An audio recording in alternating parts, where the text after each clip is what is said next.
നമസ്കാരം. STV വാർത്തയിലേക്ക് സ്വാഗതം. ആദ്യം പ്രധാന വാർത്തകൾ.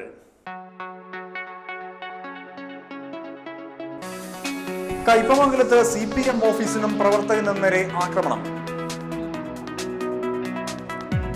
മഴ ശക്തമായതോടെ ഏങ്ങേണ്ടിയൂർ, ഏത്തായി, പൊക്കുളങ്ങര, വാടനപ്പള്ളി, പൊക്കാഞ്ചേരി ബീച്ചുകളിൽ ശക്തമായ കടൽക്ഷോഭം.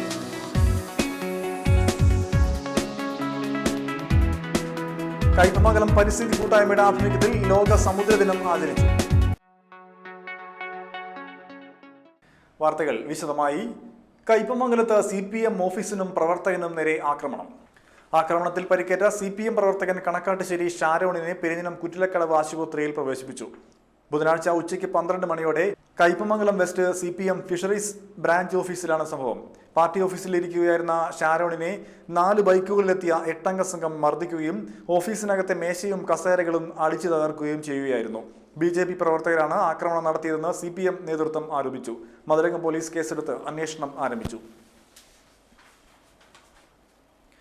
മഴ ശക്തമായതോടെ ഏങ്ങേണ്ടിയൂർ, ഏത്തായി, പൊക്കുളങ്ങര, വാടാനപ്പള്ളി, പൊക്കാഞ്ചേരി ബീച്ചുകളിൽ കടൽക്ഷോഭം ശക്തമായി. പൊക്കാഞ്ചേരിയിൽ കടൽ ഭിത്തിയോട് ചേർന്നുള്ള പഴയ റിസോർട്ട് കടൽക്ഷോഭത്തിൽ തകർന്നു. സുനാമിക്ക് ശേഷമുള്ള ദൃശ്യത്തിന് സമാനമാണ് പൊക്കാഞ്ചേരി ബീച്ച്. ശക്തമായ തിരമാലകളിൽ തകർന്ന കടൽ ഭിത്തിയും കവിഞ്ഞ് കരയിലേക്ക് വെള്ളം ഒഴുകിയെത്തുകയാണ്. സ്വകാര്യ വ്യക്തി സ്ഥാപിച്ച കൂറ്റൻ കോൺക്രീറ്റ് ഏറുമാടം ഏതു നിമിഷവും തകർന്നു വീഴാവുന്ന അവസ്ഥയിലാണ്. ശക്തമായെത്തുന്ന കടൽ വെള്ളം 150 മീറ്ററോളം അകലെ പൊക്കാഞ്ചേരി പുഴയിലേക്കാണ് ഒഴുകിയെത്തുന്നത്. ഇവിടെയുള്ള 3 വീടുകൾ ഭാഗികമായി വെള്ളക്കെട്ടിലായിട്ടുണ്ട്.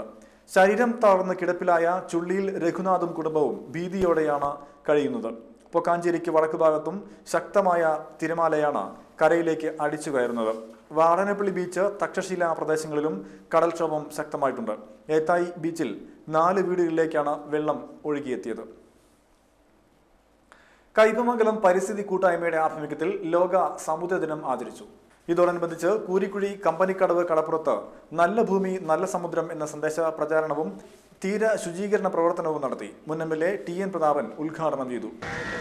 നമ്മുടെ കടൽ, ഒരുപക്ഷെ കേരളത്തിലേതുൾപ്പെടെയുള്ള നമ്മുടെ കടലുകൾ ഇന്ന് മനുഷ്യന് അന്യം വന്നുകൊണ്ടിരിക്കുകയാണ്. കടൽ തീരങ്ങൾ ടൂറിസ്റ്റുകാരുൾപ്പെടെയുള്ള ആളുകൾ വാങ്ങി മറ്റാർക്കും കടപ്പുറത്തേക്ക് കടക്കാണ്ടിരിക്കാൻ വേണ്ടി വേലി കെട്ടുക, മതിൽ കെട്ടുക, കടപ്പുറത്ത് നിന്ന് മണ്ണെടുത്തുകൊണ്ട് പോകാൻ, നേരത്തെ മെമ്പർ പറഞ്ഞാൽ മണ്ണെടുത്തുകൊണ്ട് പോകാൻ, കടപ്പുറത്ത് കൊണ്ടുവന്ന് എല്ലാ തരത്തിലുള്ള കടലാസും പ്ലാസ്റ്റിക്കും കൊണ്ടുവന്ന് ഇവിടെ വന്ന് തന്നെ ഇട്ട് പോവുക. ഇത് നമ്മുടെ നാട്ടിൽ കൺമുന്നിൽ കാണുന്ന ഒരു കടലിനെ ആക്രമിക്കുന്നൊരു കാര്യമാണ്.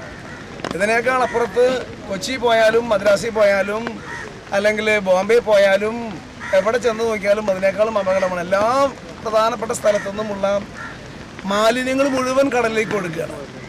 വലിയ വലിയ കമ്പനികളിൽ ആസിഡ് വെള്ളം അടക്കമുള്ളത് കടലിലേക്ക് ഒഴുക്കുകയാണ്. പരിസ്ഥിതി കൂട്ടായ്മ പ്രസിഡന്റ് KB അനിൽകുമാർ അധ്യക്ഷത വഹിച്ചു. തിരക്കഥാകൃത്ത് KB രാജു, കയ്പമംഗലം ഗ്രാമപഞ്ചായത്ത് അംഗങ്ങളായ NS പ്രണവ്, സുരേഷ് കൊച്ചുവീട്ടിൽ, സീന, EK ദാസൻ, മണി കാവുങ്ങൽ, ഷൈജൻ ശ്രീവത്സം, PS മുഹമ്മദ് തുടങ്ങിയവരും സംസാരിച്ചു. ദേശീയപാത 17-ൽ മതിലകം CK വളവിൽ സ്വകാര്യ ബസും കാറും കൂട്ടിയിടിച്ച് 5 പേർക്ക് പരിക്ക്. കാറിലുണ്ടായിരുന്ന മലപ്പുറം സ്വദേശികളായ അജ്മൽ, സൽമാൻ, ആദിൽ, മുഹമ്മദ്, സുഹൈൽ, ബസ് കണ്ടക്ടർ എസൻപുരം സ്വദേശി വെമ്പലൂർ, കറപ്പം വീട്ടിൽ ഷഫീർ എന്നിവർക്കാണ് പരിക്കേറ്റത്. ഇവരെ ആക്സ് പ്രവർത്തകർ കൊടുങ്ങല്ലൂരിലെ സ്വകാര്യ ആശുപത്രിയിൽ പ്രവേശിപ്പിച്ചു. ബുധനാഴ്ച രാവിലെ 7 മണിയോടെയായിരുന്നു അപകടം. കൊടുങ്ങല്ലൂരിൽ നിന്നും ഗുരുവായൂരിലേക്ക് പോവുകയായിരുന്ന ഹൈദർ ബസാണ് അപകടത്തിൽപ്പെട്ടത്. മതിലകം പോലീസും സ്ഥലത്തെത്തി. ചന്ദ്രാപ്പന്നി കണ്ണമ്പള്ളിപ്പുറത്ത് നിയന്ത്രണം വിട്ട കാർ വൈദ്യുതി പോസ്റ്റ് ഇടിച്ചു തകർത്തു. കാറിലുണ്ടായിരുന്നവർ പരിക്കില്ലാതെ രക്ഷപ്പെട്ടു. ബുധനാഴ്ച ഉച്ചയ്ക്ക് 12 മണിയോടെയാണ് അപകടം. വടക്ക് ഭാഗത്തു നിന്നും വന്നിരുന്ന കാറ് നിയന്ത്രണം വിട്ട് വൈദ്യുതി പോസ്റ്റിലും കേബിൾ TVയുടെ കിയോസ്കിലും ഇടിക്കുകയായിരുന്നു. കാറിന്റെ മുൻഭാഗവും തകർന്നിട്ടുണ്ട്. കയ്പമംഗലം ചളിങ്ങാട് സ്വദേശികൾ സഞ്ചരിച്ചിരുന്ന കാറാണ് അപകടത്തിൽപ്പെട്ടത്. മതിലകം പോലീസ് സ്ഥലത്തെത്തി. ഇടവേള.